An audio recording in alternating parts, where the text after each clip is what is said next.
नमस्कार, मैं सुशील जालवाल जालवाल क्लासेस पे आपका स्वागत करता हूं। उम्मीद करता हूं कि आप सब लोग अपने परिवार के साथ सुरक्षित होंगे। आज हम एक नया सब्जेक्ट स्टार्ट कर रहे हैं, हरियाणा जीके। इस हरियाणा जीके के अंदर हमारा जो पहला टॉपिक होगा उसमें हम पढ़ेंगे हरियाणा का उदय, कि हरियाणा का गठन कैसे कैसे हुआ था। और शुरुआत में हम जानेंगे कि हरियाणा शुरू में किन किन राज्यों के साथ में उनका हिस्सा रह चुका है। तो शुरुआत करते हैं।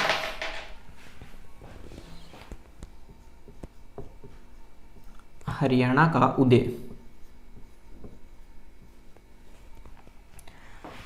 1835 से पहले जो हरियाणा था वह मध्य प्रदेश का हिस्सा था।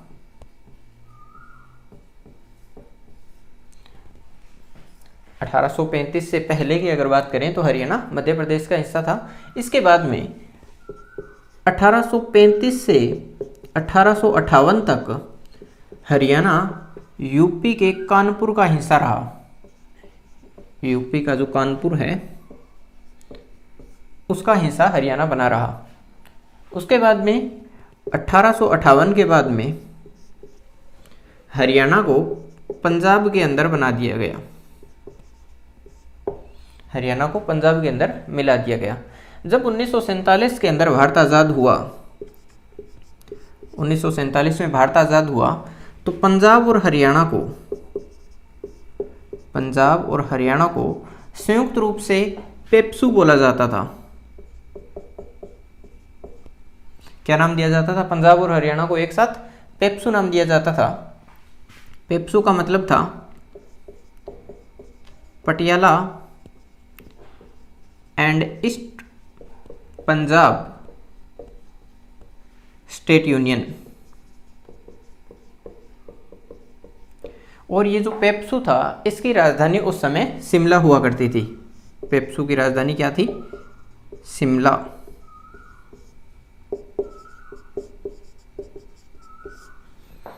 अब बात करते हैं कि हरियाणा उदय की शुरुआत कहां से हुई थी।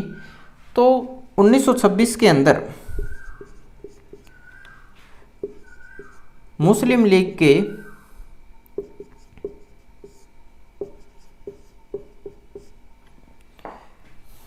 लीग के अंदर एक व्यक्ति थे, परिजादा हुसैन।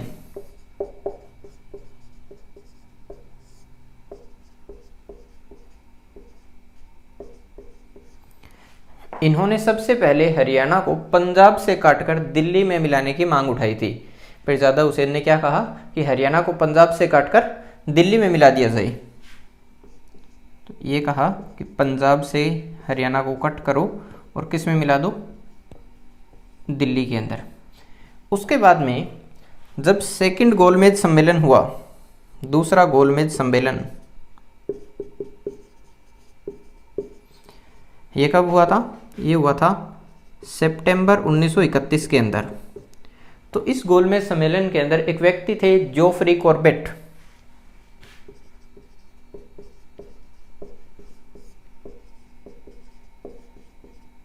Geoffrey Corbett. इन्होंने कहा कि हरियाणा पंजाब को इत्तेफाक से मिला हुआ है, क्योंकि पंजाब पंजाबी भाषा का क्षेत्र है, हरियाणा हिंदी भाषा का क्षेत्र है। इस वजह से हरियाणा पंजाब का नहीं, हिंदुस्तान का भाग है। क्या बात कही? कि पंजाब पंजाबी भाषा का क्षेत्र है, हरियाणा हिंदी भाषा का क्षेत्र है। इस वजह से यह हरियाणा पंजाब का नहीं है बल्कि हिंदुस्तान का भाग है। सेकंड गोलमेज सम्मेलन के बाद में 1948 में अकाली दल के नेता थे मास्टर तारा सिंह। इन तारा सिंह मास्टर ने एक पत्र लिखा जिस पत्र का नाम था अजीत।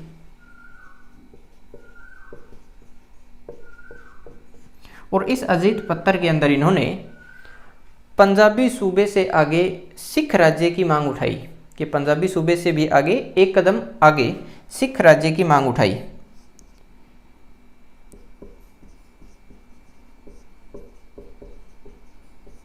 सिख राज्य की मांग उठाई किसके अंदर? मास्टर तारा सिंह का पत्र अजीत और उसके अंदर सिख राज्य की मांग उठाई गई। जब ये बात पता चली कम्युनिस्ट पार्टी पेप्सू को, क्योंकि 1948 के अंदर ये घटना हुई थी और 1947 के अंदर क्या बोला जाता था पूरा हरियाणा और पंजाब को, पेप्सू। जब पेप्सू को ये बात पता चली, आप लिख सकते हो कि कम्युनिस्ट पार्टी पेप्सू को जब ये बात पता चली तो उन्होंने इस बात का मजाक उड़ाया और उन्होंने पंजाबी सूबे की मांग की। किसकी मांग की? पंजाबी सूबे की। और ये बात लोगों को काफ़ी पसंद आई, पंजाबी सूबे की बात लोगों को काफ़ी पसंद आई। उसके बाद में 1 अक्टूबर 1949 को सच्चर फॉर्मूला लाया गया। यह फॉर्मूला भीमसेन सच्चर के द्वारा लाया गया था। भीमसेन सच्चर के द्वारा, इस वजह से इसका नाम क्या रखा गया? सच्चर फॉर्मूला। इस सच्चर फॉर्मूले में क्या हुआ कि पंजाब को 2 क्षेत्रों के अंदर विभाजित कर दिया गया। एक तो क्षेत्र था पंजाबी भाषा क्षेत्र और एक था हिंदी क्षेत्र। एक पंजाबी क्षेत्र और हिंदी क्षेत्र। इस पंजाबी क्षेत्र के अंदर गुरुमुखी लिपि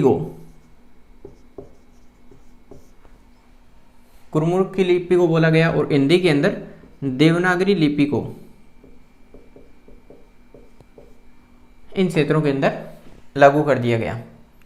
उसके बाद जब पंजाबी क्षेत्र के अंदर गुरुमुखी लिपि थी तो यहाँ के जो प्री यूनिवर्सिटी तक के स्कूल थे, या फिर हम कह सकते हैं कि 12वीं तक के जो स्कूल थे, वहाँ के सरकारी स्कूलों के अंदर ये बोला गया कि जो पंजाबी क्षेत्र के स्कूल हैं वहाँ पे पंजाबी को पढ़ाया जाए, हिंदी क्षेत्र के जितने भी स्कूल हैं वहाँ पर हिंदी भाषा को पढ़ाया जाए, लेकिन जो प्राइवेट स्कूल हैं उनके संचालक अपनी मर्जी से किसी भी भाषा को पढ़ा सकते हैं।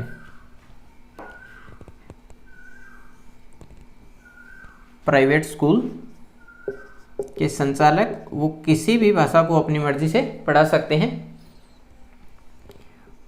लेकिन बात क्या हुई, जब इन लोगों ने बोला कि हिंदी क्षेत्र के जो स्कूल हैं वहाँ पर पंजाबी भाषा को द्वितीय भाषा के रूप में पढ़ाना अनिवार्य कर दिया गया, और जो पंजाबी क्षेत्र के स्कूल थे वहाँ पर हिंदी भाषा को द्वितीय भाषा के रूप में पढ़ाना अनिवार्य कर दिया गया।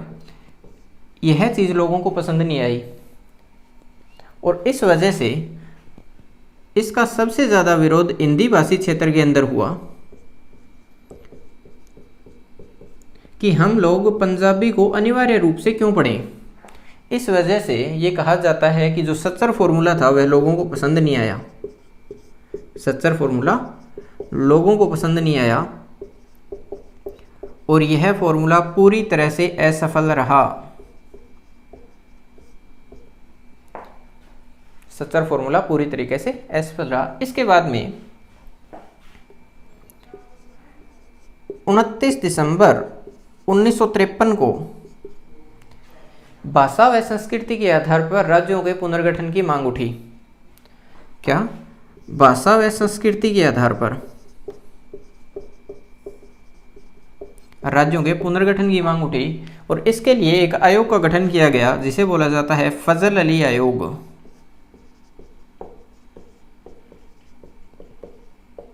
क्या नाम बोला जाता है? फजल अली आयोग। इस आयोग ने अपनी रिपोर्ट 1956 के अंदर प्रस्तुत की और इसने कहा, और इस रिपोर्ट के अंदर इसने कहीं पर भी राज्यों के पुनर्गठन में भाषा को महत्व नहीं दिया। राज्यों के पुनर्गठन के अंदर भाषा को महत्व नहीं दिया। इसका मतलब ये था कि एक राज्य के अंदर एक भाषा नहीं होनी चाहिए। तो इसने किस फॉर्मूले को नहीं माना? एक राज्य एक भाषा।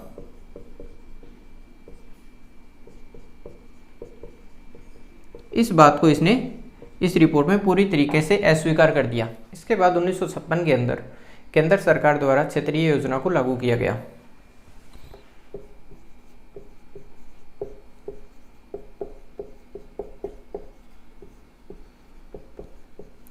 क्षेत्रीय योजना लागू की गई। इस योजना के तहत जो पंजाब राज्य था उसके अंदर हिंदी और पंजाबी दोनों भाषाओं को मान्यता प्रदान की गई और पंजाब को द्विभाषी राज्य घोषित किया गया।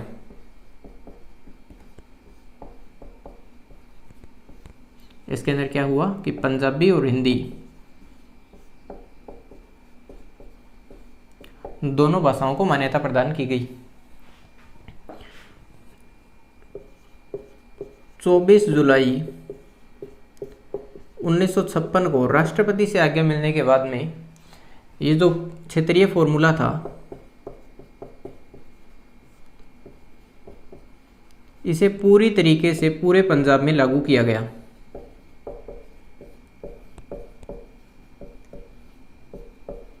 पंजाब में लागू कर दिया गया। लेकिन इसके एक साल बाद प्रताप सिंह केरो 1957 में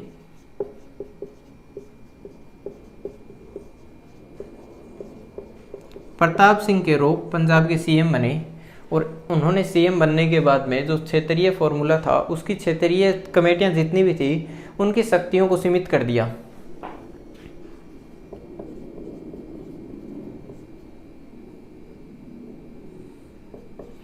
क्षेत्रीय कमेटी की जो शक्तियां थी उनको सीमित कर दिया और इस वजह से जो क्षेत्रीय फॉर्मूला था वो पंजाब में असफल रहा।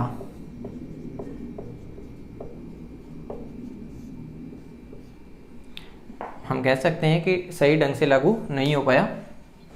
1965 के अंदर संत फतेह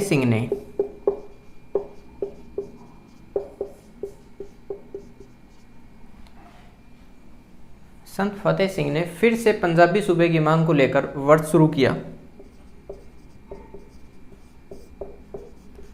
और इस बार इन्होंने कहा कि या तो इनकी पंजाबी सूबे की मांग को मान लिया जाए या फिर ये 15 दिन बाद में खुद को जलाकर आत्महत्या कर लेंगे। क्या करेंगे कि 15 दिन बाद जल मरने का इनका प्रण था। लेकिन उसी समय 1965 के अंदर भारत और पाकिस्तान का युद्ध चल रहा था, जिस वजह से संत जी को जो अपना व्रत था उस व्रत को वापस लेना पड़ा। इसके कुछ समय रुककर हम कह सकते हैं कि 10 अगस्त 1965 को फतेह सिंह ने फिर से व्रत की घोषणा की और इस बार इन्होंने अकाल तख्त के सामने खड़े होकर यह शपथ ली कि अगर बात को नहीं माना गया तो 10 सितंबर को फिर से वही जल मरने का प्रोग्राम है।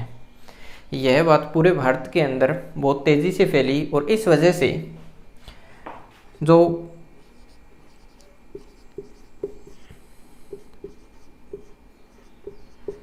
पंजाब के गृह मंत्री थे, बात फैलने के बाद में पंजाब के जो गृह मंत्री थे उन्होंने 23 सितंबर 1965 के अंदर संसद के दोनों सदनों के अंदर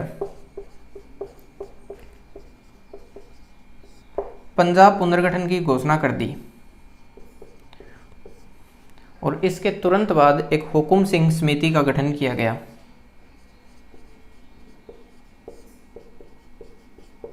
क्या किया गया? हुकुम सिंह समिति का गठन किया गया। हरियाणा के देवीलाल थे, वो हरियाणा संघर्ष समिति के नेतृत्वकर्ता बनकर संत फतेह सिंह से मिले और उन्होंने भी पंजाबी सूबे की मांग का समर्थन किया। उसके बाद में हुकुम सिंह की सिफारिश पर 23 अप्रैल 1966 को एक सीमा आयोग का गठन किया गया।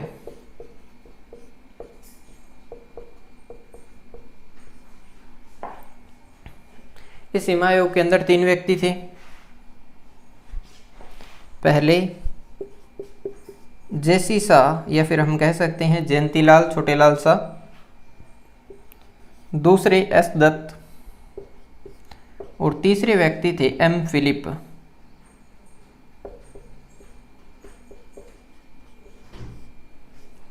कौन कौन से 3 व्यक्ति थे सीमा आयोग के अंदर? जेसिसा, एस दत्त और एम फिलिप।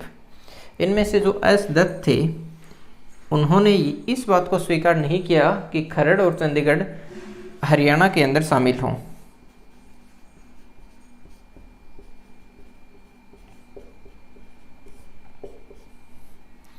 खरड़ और चंडीगढ़ को हरियाणा के अंदर शामिल होने की जो बात थी उसको एस दत्त ने मना कर दिया गया। और इसके बाद में 18 सितंबर 1966 को पंजाब पुनर्गठन एक्ट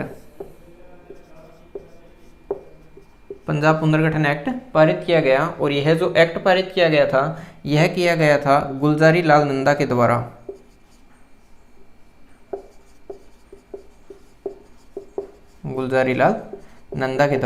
और इसके बाद में 1 नवंबर 1966 को पंजाब का 35% हिस्सा काटकर हरियाणा को अलग कर दिया गया।